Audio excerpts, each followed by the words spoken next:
got the M18 Milwaukee Heat Gun here in hand, and this is a nice little life hack that I like to use. Most of our service vans should come equipped with this bad boy. I got a 5 amp hour battery in it. It should be good for about 20 minutes of juice with this thing. You can see how icy my truck is here, and those mirrors are not safe. You ever get tired of whacking up those mirrors with a scraper? Always worried you're going to break them, damage them, throw them out of alignment? Well, here's a nice little hack you can do. It takes a little bit,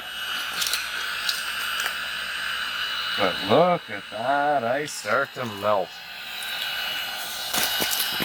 You want to make sure you keep a little bit of distance off of any plastics or rubber, as this gun does get extremely hot. Also very important to always be wearing gloves in case you touch the metal. You will get third degree burns.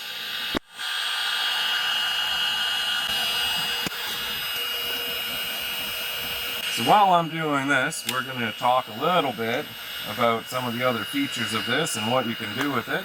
And we'll cut back in about an hour when this is done. So we started earlier by going out to defrost my mirrors with this Milwaukee M18 Heat Gun. Now I'm going to show you some practical uses that we have for it in the actual field. Right here, we've got a piece of copper wire, and our insulation has been damaged. Now, you see some people, they'll just wrap tape around and go, oh, it's good. The actual proper use, the proper way to fix this is to use heat shrink. Now, I've pre-cut this to kind of go on. We're just doing a shop demonstration anyway. You want it to be a couple inches longer on either side of where the damage is. So you just put that on, and you start up your heat gun, let it warm up a little bit. You'll see you start to get a little orange cherry going on in the head here. And then we're just going to slowly move it back and forth over the heat shrink.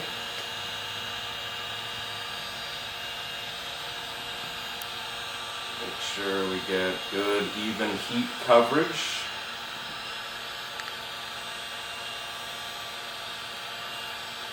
It takes a second to warm up, but once it starts to shrink, it'll go pretty quickly.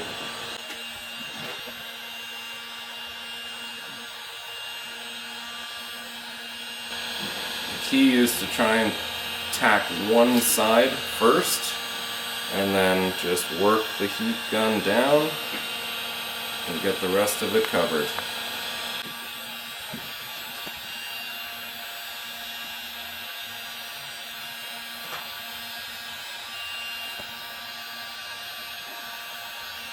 It's also important to make sure that you're wearing your gloves while you're doing this, because this can actually burn your fingers, because it gets pretty darn hot.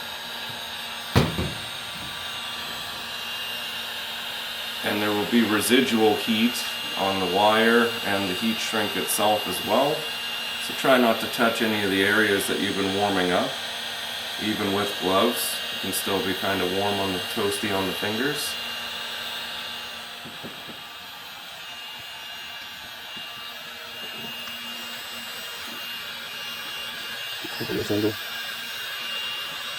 Okay, so we've successfully shrunk down our heat shrink tubing, and you can see where the damage to the jacket was, and now we have successfully maintained the integrity of our insulation.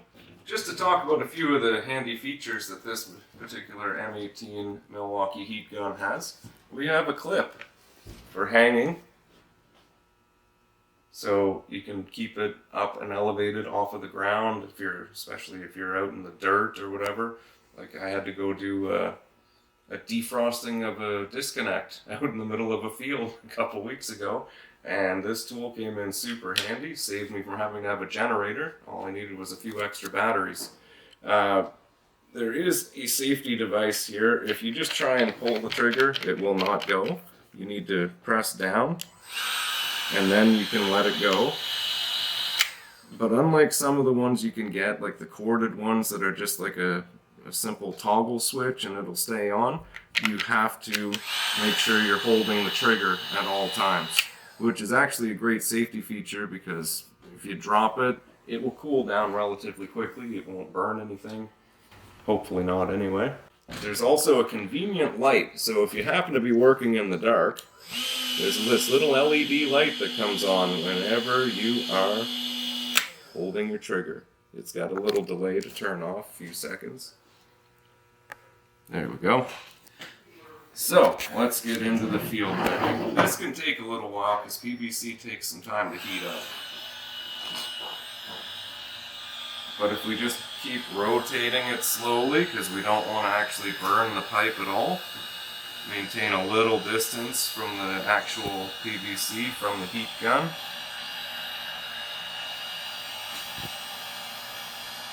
Again, slowly rotating, kind of like the hot dog bender that we did a little while ago.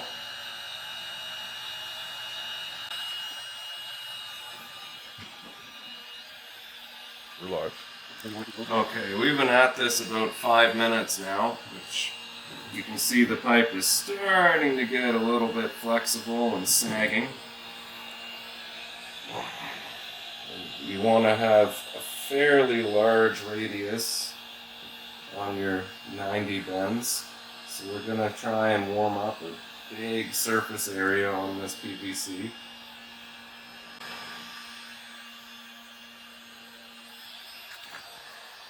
Pretty sure I said we're going to make a 90 a little bit earlier, but for demonstration purposes, I think making about a 45 is probably okay.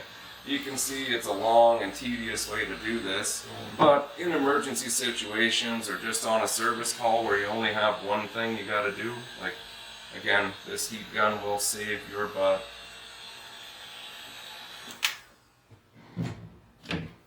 So, there we go. We can let that cool, and then it'll be ready for an install. Alright, so now that we've made our bend out in the field, and we've let that set, it's going to be ready to install. We're going to be making some cuts, and we're going to be gluing PVC. So it's always important to make sure you're wearing your gloves and safety glasses.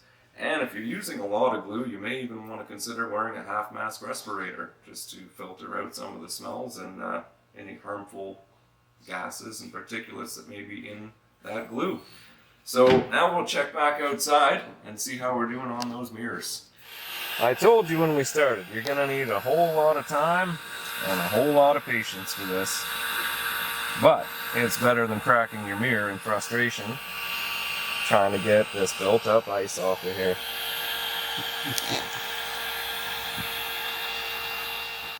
Well, thanks everybody for watching another video of the tool training you on the tools. And this is the M18 Milwaukee Heat Gun.